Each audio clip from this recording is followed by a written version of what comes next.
మంచిగా జరిగింది. పేరెంట్స్ని మళ్ళీ మళ్ళీ నేను థ్యాంక్ చెప్తున్నాను.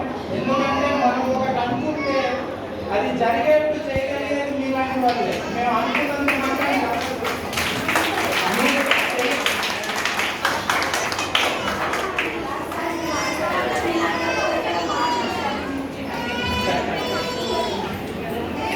ఇప్పుడు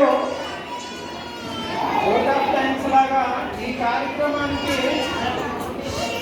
ఏ పని చేయాలన్నా కొద్దిగా ఖర్చులు ఉంటాయి. కాబట్టి ఈ కార్యక్రమానికి స్పాన్సర్స్ చేసిన వాళ్ళు నలుగురైదు ఉన్నారు.